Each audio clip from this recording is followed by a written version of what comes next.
Muito bom dia para você, telespectador internauta. Hoje nós começamos a nossa transmissão mais cedo, justamente porque é o primeiro dia das audiências públicas da Lei de Diretrizes Orçamentárias do município para o ano de 2019. Ao longo de toda essa semana serão 26 audiências públicas que envolvem aí as secretarias, coordenadorias, empresas públicas, autarquias e a Câmara Municipal. Então, o que vai ser discutido nessas audiências públicas? As metas e prioridades orçamentárias do município para o próximo ano. Elas vão acontecer ao longo de toda essa semana. Hoje, terça-feira, vão acontecer na parte da manhã. Quarta-feira e sexta-feira vai ser o dia todo, a parte da manhã, a parte da tarde. E na quinta-feira, somente na parte da manhã. Porque tanto hoje quanto quinta, nós mantemos aí as sessões ordinárias normalmente. Então, para amanhã de hoje, estão previstas 4 audiências públicas. A audiência da Controladoria Geral do município, a primeira, seguida da Secretaria de Governo. A terceira audiência pública desta manhã é da Secretaria de Desenvolvimento Científico, Econômico e Tecnológico e também Inovação.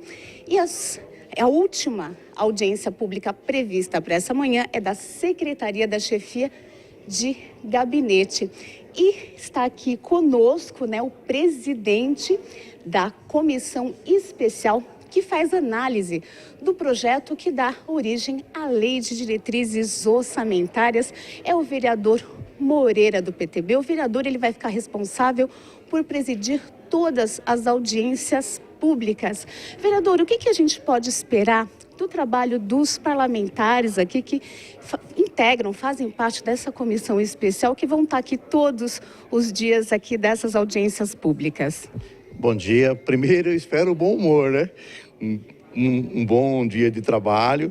Os parlamentares já chegaram e, na verdade, quem estamos atrasados um pouquinho somos nós, né? Mas vamos dar continuidade, abrir a nossa audiência pública e eu espero que as explicações para 2019 venham com melhorias com relação a 2018. E, vereador, como que a população pode participar das audiências públicas, sendo que elas tratam aí das metas, das prioridades, do planejamento do orçamento para o município? As audiências públicas, elas já dizem por si, público aqui aberto, foi oficializado no Diário Oficial, e as pessoas que estão aqui presentes, elas se inscrevem e fazem pergunta direto aos secretários, aos responsáveis pelas pertinentes secretarias. Então é importante, vereadora? As pessoas podem, então, participar, podem vir até a Câmara Municipal, não é isso? No meu dever de ver, a população deve participar, deve vir à Câmara Municipal. É muito importante, tudo que se passa no município e que se altera no município, passa pela Câmara Municipal. A Câmara Municipal é um órgão fiscalizador, independente, e é um órgão que o povo deve participar e ter conhecimento da Câmara Municipal e o que se passa nesta casa. Tá certo. Então, muito obrigada aí pelas explicações, vereador. Eu que agradeço e vamos dar início à nossa audiência. Então agora você, telespectador internauta, vai ficar com a nossa transmissão ao vivo e na íntegra da primeira audiência pública desta manhã, audiência pública da Controladoria Geral do município. TV Câmara Guarulhos, o canal da cidadania. Bom dia a todos. A número legal. Sobre a proteção de Deus, iniciamos os nossos trabalhos. Damos início hoje, com esta audiência pública, ao processo de apreciação da Lei de Diretrizes Orçamentárias de 2019, projeto de lei de número 1644, 2018. Cumprimento ao disposto no parágrafo único do artigo 48 da Lei de Responsabilidade Fiscal. O calendário das audiências públicas já foi distribuído previamente e publicado no Diário Oficial do município. Cada convocado terá o prazo no máximo de 20 minutos. Cada secretário convocado terá um prazo no máximo de 20 minutos para a sua explanação. Em seguida, será aberta a palavra aos vereadores, caso queiram, por 5 minutos, e aos demais interessados, por 2 minutos. Na sequência, o secretário efetuará os devidos esclarecimentos. Com a palavra, o senhor secretário Edmilson Pereira Bruno, Controladoria Geral. O Controlador Geral, desculpa.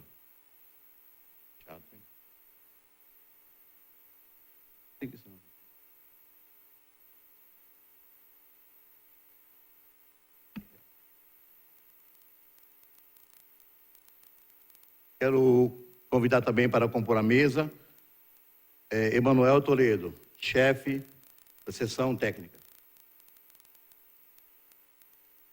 Com a palavra, secretário.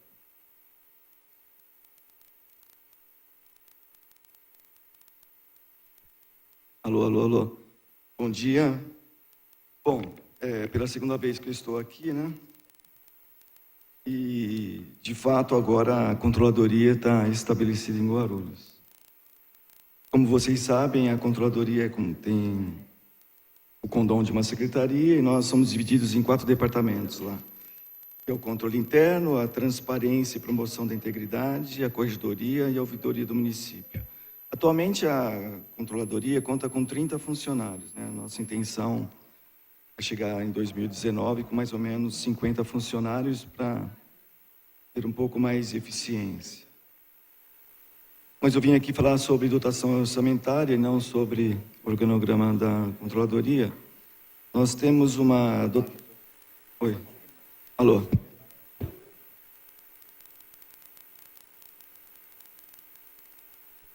Estou indo muito rápido? Ah, muito baixo. Ah, desculpa, vou falar um pouco mais alto. Vou dar uma de cantora aqui. Então, nós temos uma dotação orçamentária para... Tá bom. Está no quadro, né? Não, tá bom aqui. Tá dando para ouvir bem? Tá dando para ouvir bem? Então, em acordo com a Secretaria de Fazenda, foi nos destinado para 2019 uma dotação de R$ 4.767.000. Só que desses R$ 4.767.000, só com encargos de folha, nós temos R$ 3.631.000, né, arredondando, né? E nos sobra para custeio e investimentos R$ 1.135.000 para 2019. Desses R$ 1.135.000, o que nós temos? Implantação e reforma na Controladoria Geral, que nós estamos, inclusive, mudando de prédio, né, tentando mudar de prédio. E hoje a Controladoria nada mais é do que uma grande sala ali no Paço Municipal, que está muito mal acomodado. Então, nós estamos alugando um novo prédio, está em vias de contratação, ali perto do Paço mesmo, e nós estamos estimando gastar em R$ 76.000 com ampliação com mobiliário. E aí a manutenção e modernização da Controladoria, mais 718.000, que é gastos com telefonia, água, alocação de veículos e tudo mais. E na gestão da transparência e combate à corrupção, mais R$ 116.000. Ou seja, com diligências, com investigações, gastos de curso, de capacitação e tudo mais. No apoio e desenvolvimento do controle interno, que são as auditorias propriamente ditas, mais R$ 113.000. O serviço com a ouvidoria, R$ 112.000. É o que vai compor o R$ 1.135.000. A controladoria é bem enxuta, é uma estrutura pequena, então não tenho muito o que falar, né? Essa é a divisão que nós estimamos para 2019. É uma expectativa. Isso pode variar de departamento por departamento e estou aberto a qualquer outro tipo de pergunta. Eu trouxe meus 2 assessores, que são da administração financeira da Controladoria. O que eu não puder responder, eu passo a palavra a eles.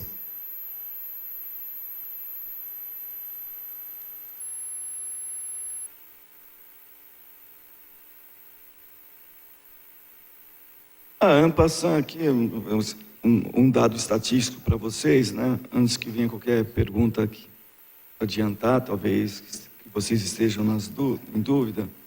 Então, em 2018, de janeiro a abril até agora, nós auditamos 223 processos E nós temos uma expectativa para 2019 de 120 processos. Auditorias em loco, assim, nos locais que há algum tipo de denúncia ou suspeita, né, da eficiência do serviço público, nós fizemos 12 auditorias e nós temos a estimativa para 36 auditorias nos locais, né, em 2019. Processos em análise atualmente na corregedoria, nós temos 150 processos em análise na corregedoria para efeito de instauração ou não de processo administrativo disciplinar. Atendimentos realizados pela ouvidoria, aliás, a ouvidoria é um órgão que a população explora muito, né? Nós temos que divulgar mais a ouvidoria, porque a ouvidoria é nossa fonte de informação para saber como é que está o funcionalismo público, a prestação de serviço público. Nós fizemos 56 atendimentos agora de janeiro a abril na ouvidoria. Nós temos uma expectativa com a ampliação da controladoria e a divulgação da ouvidoria para 2.000 atendimentos para 2019. Atendimentos à lei de acesso à informação pelo ESIC, né, nós fizemos 124 atendimentos, ou seja, 100% do que foi reivindicado. Estou aberto a qualquer pergunta e se for fazer pergunta em relação ao gasto de cada departamento, vou passar a palavra para o Emanuel, se houver algum tipo de informação que vocês queiram. Nesse instante, abro a palavra para os senhores vereadores por até 5 minutos. Com a palavra, a vereadora Janete Lula Pietá.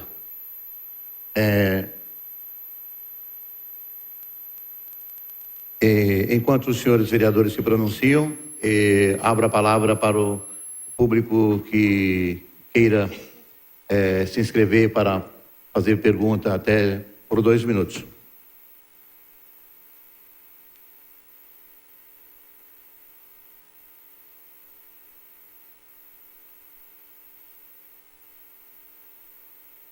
Bom dia a todas e a todos, bom dia à mesa, na pessoa do presidente, vereador Moreira, bom dia, secretário, Moreira Bruno, Anderson. E a minha pergunta é o seguinte, a lei que criou a controladoria, a lei 7.550 de 2017, estabelece que a controladoria tem por objetivo a preservação da legalidade, da moralidade, da impessoalidade, todas as ins, né? Imparcialidade, publicidade, razoabilidade. Bom dia também aos demais vereadores, viu? Estou te vendo agora, viu? Bom dia, Geraldo, ou grande maestro. Razoabilidade, finalidade e eficiência. E aí o senhor, é lógico, pelo visto não tem muitas verbas para a controladoria, né, porque custeio 1 milhão é muito pouco, é lógico. Tendo em vista que os números são pequenos e que são 30 funcionários, com a previsão futura de 50, eu gostaria de saber especificamente das auditorias.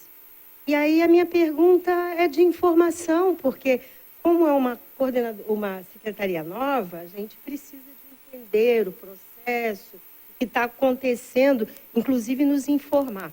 E aí, nesse nível, eu gostaria de saber que o vice-prefeito Zeituni, ele disse que tinha entrado com dois processos, com 2 denúncias. Eu gostaria de saber se a auditoria é feita pela controladoria, como é que está isso? A outra questão que eu gostaria de entender é o seguinte, como se processa a questão, por exemplo, saiu na mídia a prisão de um médico que ia lá, marcava o ponto e saía. Eu acho que isso é um processo interno que se faz pelos trâmites normais de uma secretaria que se pune, né? Por exemplo, eu fui secretária adjunta e eu demiti um médico porque não trabalhava. Isso é normal, mas depois de apurado internamente. Eu queria saber o que está ocorrendo agora, porque já apareceram na mídia E aí eu queria entender. Por enquanto, são as questões que eu gostaria de entender. E aí o senhor poderia falar mais quais são auditorias que estão acontecendo, o que é prioridade, tendo em vista que essa secretaria, ela visa a transparência também, né? A moralidade, a imparcialidade. Então, eu gostaria de saber essas questões. Por enquanto é só e muito obrigada. Obrigado, vereadora. Mais algum vereador que quer se pronunciar? Não havendo nenhum vereador que queira se pronunciar, eu convido para fazer uso da palavra o senhor Carlos Schneiderman.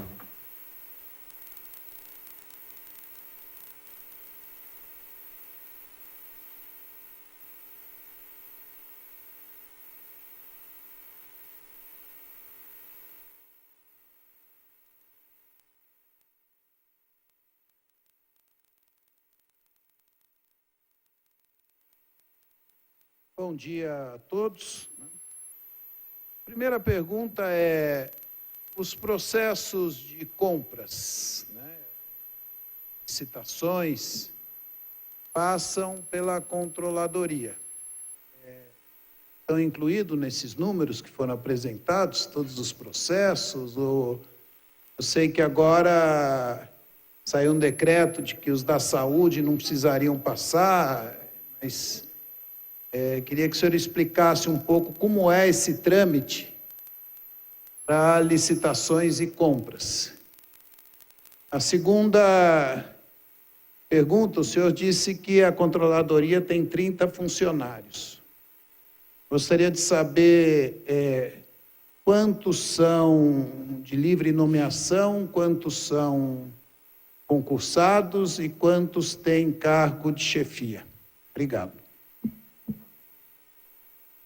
Muito obrigado, Carlos.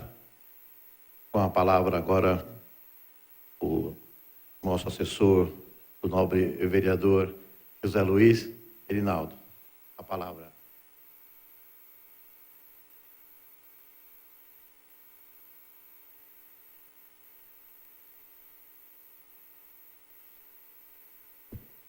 Bom dia a todos e a todas. Cumprimentar o vereador Moreira, presidente da comissão. Desejar bom trabalho aí nessa comissão que o senhor vai coordenar.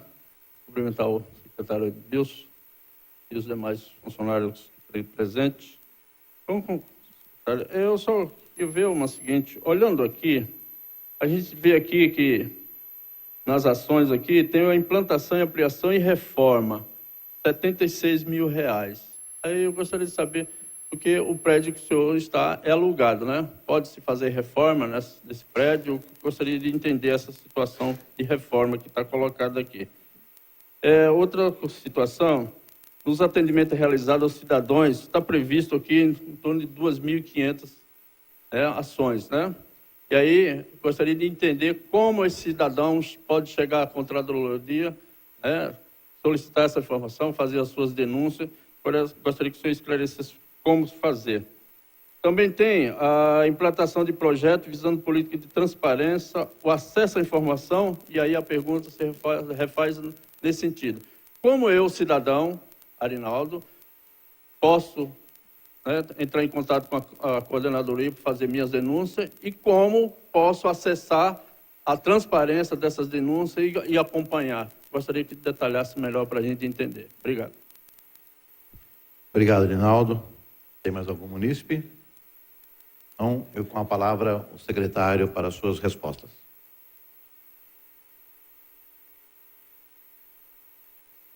E aqui de novo, né? Está ouvindo bem? Vamos começar aqui pelas perguntas da vereadora Janete sobre as auditorias, né? Então, as auditorias, quando eu montei a controladoria, ano passado, todos os contratos deveriam passar pela controladoria. O que ocorre? Como eu tenho um efetivo pequeno, se todos os contratos forem passar por nós, e só depois da análise dos contratos puder licitar, o que está acontecendo? O prefeito e Os secretários achou que isso ia ficar muito moroso, ia travar a prefeitura, ia montar pilhas e pilhas de processos, e a demanda muito grande, com pouco efetivo, ia se demorar muito. Então, hoje as auditorias, elas são feitas por amostragem, né? E por denúncias. Por exemplo, se tiver alguma denúncia, por exemplo, via ouvidoria, sobre algum contrato, aí nós auditamos esses contratos. Chega um munícipe e reclama que o atendimento está sendo ruim em determinada UPA ou determinado hospital. Nós vamos lá e fazemos auditoria. A educação e assim por diante, a ciência social. Então, atualmente, pelo pequeno efetivo, nós fazemos por denúncias e por amostragem. Eu não tenho bola de cristal na controladoria, então eu não consigo identificar algum contrato que esteja sendo mal gerido. Então, eu tenho que ser provocado. Futuramente, até talvez não, é a ideia do GUT, quando nós estivermos totalmente estruturados, aí volta a todos os contratos passarem pela controladoria, seja os de compra, seja os de serviços e tudo mais. Sobre a denúncia do vice-prefeito Zeituni, então, eu falei na última reunião que esteve aqui, o Zeituni, no seu último dia como secretário de Educação, ele não apontou irregularidade nenhuma. Ele simplesmente mandou um memorando pedindo que todos os contratos da educação fossem auditados. O que acontece? Nós, aos poucos, estamos auditando todos os contratos da educação. Já encontramos irregularidades alguns, né? Como na distribuição do leite, armazenamento de produtos da educação, e assim por diante. E alguns ainda estão sob investigação. Não sei se a senhora tem mais alguma dúvida, né, sobre o Zeituni, porque ele fez algumas acusações na mídia. Eu não acompanho muito a mídia, a não ser que esteja formalizado, porque a mídia tem informações de tudo quanto é gama. Então, aquilo que tem fundamento, eu me manifesto. Aquilo que não tem fundamento, eu não me manifesto. Ele fez algumas acusações de corrupção, que havia coisas irregulares na gestão do GUT, e eu gostaria que ele não pontuou, porque a pessoa chega e fala de forma genérica, ele tem que dizer aquilo que ele está acusando, porque a partir do momento que ele fala uma coisa pontual, isso será investigado. Então, quando eu falo da transparência, eu não vou pegar tudo que tem na mídia e investigar. A coisa tem que ter fundamento. E a coisa que o Zeituni fez, ele falou de forma genérica. Quando ele mandou auditar todos os contratos, a gente puxou os contratos. Então, estamos auditando contratos de reforma de escolas, de merenda e tudo mais. Então, ele foi genérico. E eu gostaria que ele fosse específico. Na realidade, ele mandou auditar tudo. Então, tá bom, vamos auditar os contratos da educação. Ele se dizendo que é uma pessoa proba, então que na gestão dele estava tudo certo. Eu acredito que não, porque já encontramos irregularidades em contratos que foram geridos por ele. Quanto à prisão dos médicos, né, que isso aí causou divulgação na mídia, o que acontece? Eu não peguei a saúde e falei, não, vou para cima da saúde, porque a saúde tem médico que não trabalha. Na verdade, essas prisões ocorreram não por perseguição à Secretaria de Saúde, nada disso. Foram denúncias feitas na ouvidoria, denúncias essas anônimas, mas eu sei que até funcionários da própria UPA, ou da própria unidade de saúde, os próprios funcionários insatisfeitos com a atitude de alguns médicos fizeram denúncia, mas o que deu para perceber é que faz de forma anônima para eles não serem perseguidos. E quando nós efetuamos essas prisões, não é que nós ouvimos a denúncia, fomos lá e prendemos esse determinado médico, ou esse determinado protético. Aliás, eu tenho denúncias de outros médicos também. Só que isso leva tempo. Qual que é o serviço que nós fazemos lá na controladoria, que é pelo meu departamento de transparência e anticorrupção, que inclusive trouxe um diretor da Polícia Federal, né, para me ajudar, porque ele tem expertise nesse tipo de assunto. Aliás, né, 30 anos trabalhando com isso, a gente sabe como fazer. Então, se eu vou lá e prendo um médico e falo que ele bateu o ponto, foi embora, voltou no outro dia e bateu o ponto, é uma prisão frágil, porque ele pode alogar N motivos. Tive problema de saúde, ou eu saí para me alimentar, fazer um lanche. Foi o que o advogado dele falou na época. Só que nós fazemos essa investigação durante vários e vários dias. Então, a gente segue a pessoa, a gente vê para onde ele vai, vê se ele bateu o ponto, se ele saiu ou não, para onde ele foi. Nós filmamos e fotografamos. Então, nós embasamos o processo administrativo disciplinar com provas, para que o médico não venha com desculpas. Então, quando culminou na prisão, primeiro que não é a controladoria que faz a prisão. Eu saí da Polícia Federal e outras pessoas lá saíram da Polícia Federal, mas nós não somos mais policiais. Simplesmente a gente sabe como funciona. O que nós fazemos? A gente faz a parte administrativa, né, disciplinar, e passa o caso para a Polícia Civil. E se eu não passo o caso para a Polícia Civil ou para o Ministério Público, eu vou estar prevaricando. Eu tenho indício de um crime, eu tenho que comunicar. Se o delegado prende em flagrante, não é a Controladoria que está prendendo o médico, é o Estado, é a Polícia Civil. Então, a Controladoria, foram médicos lá bater que eu estou prendendo gente honesta, gente trabalhadora. Eu não prendi ninguém. Eu simplesmente investiguei e formalizei num processo administrativo. A Controladoria não prende ninguém. Então, tem que tirar esse estigma, né? Eu acho até uma certa maldade, quando fala que a Controladoria está prendendo pessoa. Quem prende é a Polícia Civil. E quem denuncia é o Ministério Público. E quem julga é o juiz. E teve o segundo caso do protético, né, da mesma forma, né, para você ter uma ideia do protético.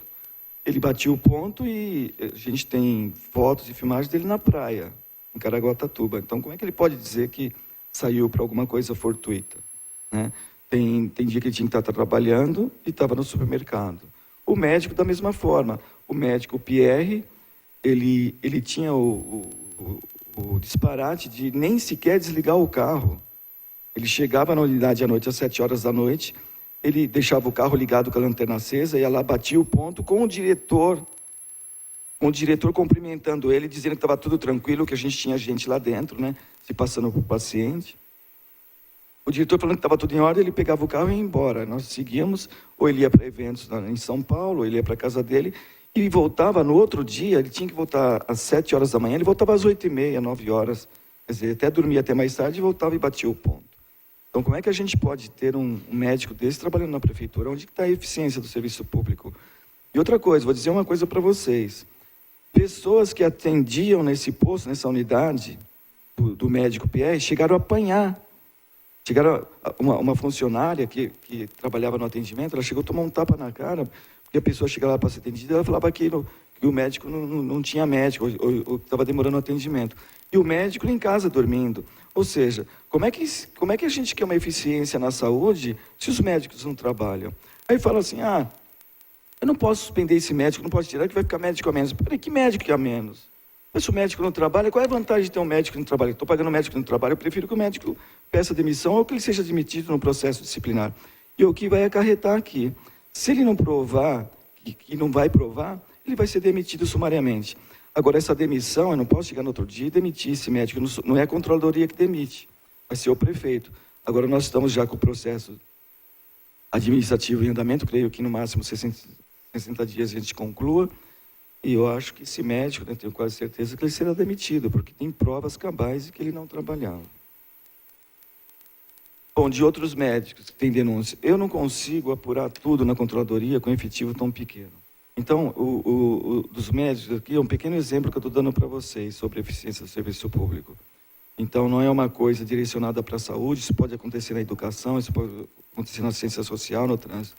E com o tempo a gente vai investigando. Agora, quando chega uma denúncia, já não acredito na denúncia de cara. Nós vamos investigar para ver se aquilo tem fundamento.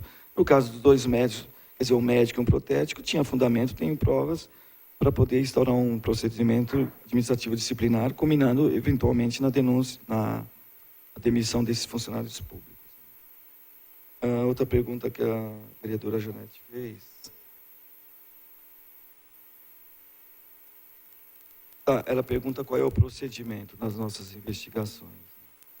Então, começa por uma denúncia, ou vem do Ministério Público. Eu quero dizer que esse médico, o Pierre, essa denúncia começou do Estado de São Paulo. A Corregedoria do Estado de São Paulo mandou um ofício para a prefeitura, né, para o prefeito, para apontar os pontos desse médico de suspeita de receber sem trabalhar. Porque esse médico estava sendo investigado, inclusive, no município de São Paulo. Ele tinha o mesmo modus operandi em São Paulo. Então, era um médico que, ao mesmo tempo, ele tinha que estar em mais de um lugar. Então, como é que pode ter um funcionário desse, né? Se tem outros contratos? Além de ter uma clínica particular, se não me engano, na Zona Leste. Eu não tenho o que fazer. Eu acho que, quando os médicos vão reclamar que a controladoria está prendendo, está prendendo o trabalhador, teriam que repensar esses médicos quando falam um negócio desse tipo. Aliás, os médicos que reclamam, eu tenho grande suspeita desses médicos que foram lá reclamar, porque o médico honesto que trabalha todo dia não vai lá bater na porta do prefeito dizendo que a controladoria está prendendo o trabalhador, né? Então, esses médicos, para mim, são suspeitos também. Então, como é que funciona? Existe a denúncia, existe a investigação. Da investigação, existe uma apuração preliminar no meu departamento de transparência. A ouvidoria passa para a transparência é emitido um relatório e passa para a corregedoria. Se tiver indício de irregularidade, é instaurado um procedimento disciplinar e, no final desse procedimento disciplinar, vai ver se é fato de suspensão, se é caso de demissão. É assim que funciona o nosso procedimento. Mais alguma pergunta? Está esclarecido? Não. Não, nós estamos numa audiência de LDO. É que ele não entendeu, não tem problema. Quero agradecer a presença dos vereadores, quero agradecer a presença do público, quero agradecer a presença de todos que nos assistem, agradecer a presença do secretário Edmilson Pereira Bruno, da Controladoria, agradecer o Emanuel Toledo e a todos que nos assistiram, não havendo mais... Quem fez questão de... Não, tem mais duas perguntas, eu posso responder rapidamente? Não, foi encerrada, não tem isso, acabou, encerrou. Né?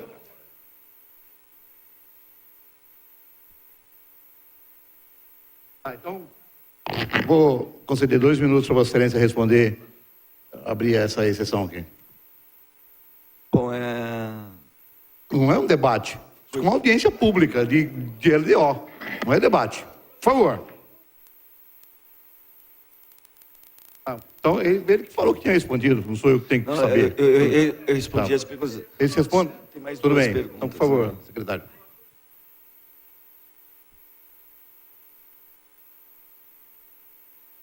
O Carlos perguntou como os processos de compras e licitações. Então, como eu falei sucintamente na própria pergunta da Janete, antigamente todos os processos de compras e licitações passavam pela controladoria. Agora, pelo novo decreto, só a partir da licitação propriamente dita e da assinatura do contrato, vai para a controladoria para ver se está tudo em ordem. De certa forma, é um pouco temerário, mas é mais ágil, porque se a controladoria detectar que a licitação não está correta, vai voltar ao status quo, né? Vai ter que se refazer alguns itens. Antigamente eu via isso antes, só que de fato demorava pelo pequeno efetivo. Agora os processos de compras e licitações só passam pela controladoria após a feitura da assinatura do contrato licitatório. Você está respondendo, Carlos. É importante dizer que a ouvidoria é um órgão muito importante na prefeitura. E qualquer reclamação, isso eu garanto para vocês, qualquer reclamação que chega na ouvidoria, ela tem um procedimento, não é aquilo que antigamente a pessoa ouvia no telefone, não estava no papel e passava para o secretário, aquilo morria. Não. Hoje a ouvidoria, ela tem atitude, ela cobra do secretário. Se for caso de crime ou de improbidade, é passado para a transparência, da transparência é passado para a corregedoria. E outra coisa, aquele que faz a denúncia, ele pode voltar na ouvidoria e pedir o resultado daquilo que ele reclamou. Quer dizer, o munícipe ele vai ter um feedback. Nada será engavetado na prefeitura na gestão do governo Guti, isso eu garanto para vocês. O que eu não garanto para vocês é a celeridade, né, do atendimento. Como eu já disse, a minha equipe é bem diminuta, mas a justiça tarda, mas não vai falhar, isso eu garanto para vocês. Quanto aos funcionários lá, nós temos 30 funcionários. Os 30 funcionários, 17 são servidores efetivos, concursados. 13 são comissionados. Perguntou da reforma dos R$76 mil, né? Essa reforma, quando a gente fala reforma, Como eu estou mudando para um prédio novo, que ainda estou tentando fechar o contrato perto da prefeitura, é compra de mobiliário, às vezes tem que modificar uma parede ou colocar um ar-condicionado, adequação do espaço, porque quando você aluga um imóvel, às vezes ele não está totalmente adequado para a necessidade. Então, o prédio não foi feito para atender a controladoria. Então, estamos alugando um prédio que ele vai ter que fazer algumas adaptações. Então, é um gasto estimativo de 76 mil reais, que eu sei que não vai dar, mas a gente vai tentar usar esses 76 mil reais da maneira mais eficiente possível. Eu acho que está esclarecido. Mais alguma dúvida?